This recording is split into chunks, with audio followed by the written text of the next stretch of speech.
Back in the US Capitol. Please have a seat. The last time in September 2022, when President Ramaphosa met with former President Joe Biden at the White House, a meeting the previous administration described as reaffirming the value of their long-standing partnership while underscoring South Africa's influential voice in global affairs. Welcome back to DC, Mr. President. Fast forward more than 2.5 years later, and the dynamics have shifted palpably. The president is prepared for the moment.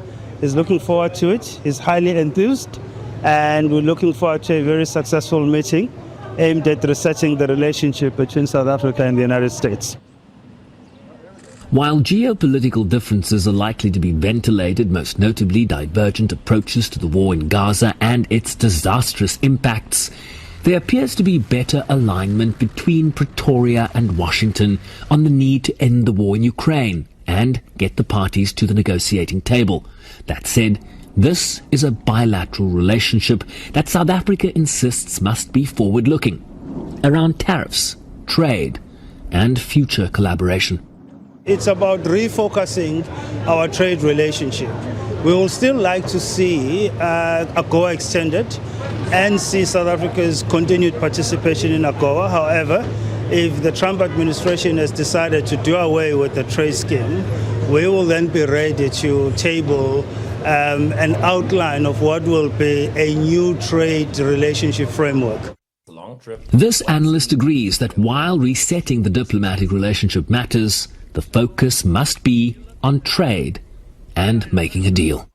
For President Trump, it's about transactional politics. In the American version of capitalism in this moment, it's very much about transactional politics and about what you can do for the U.S. When he meets with President Trump, I think it's mostly around trade. South Africa's strategic role around trade is to play that up. Of course, South Africa, the South African government and those around the South African government don't see themselves as part of a U.S., military industrial complex or how the U.S. views Africa militarily. So that obviously that's not going to come out of it. So I think the key point is to play up on the question of trade. And South Africa's strategic role in that trade. The presidential spokesperson also pressed on another vexing matter that could make or break the relationship. The bilateral relationship, Vincent, this is probably like a good final question for you. It's going to be built on the personal relationship between President Ramaphosa and President Trump. Have you done your research on who has the better or worse golf handicap? I think we know the answer. I think we know the answer to that. I think it's a good question. We know the answer to that. President Trump plays more regular golf than President Ramaphosa. So I think President Trump probably has a slightly better handicap than President Ramaphosa. It's all going to come down to those putts at the end of the day, isn't it? Exactly.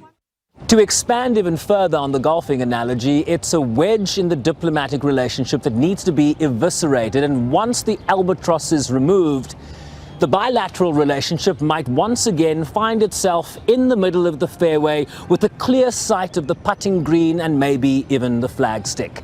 But it's a process that will require deft diplomatic skill in achieving that very fine balance between not being bullied and not scoring a double political bogey. Sherman Bryce-Pease, SABC News, the White House.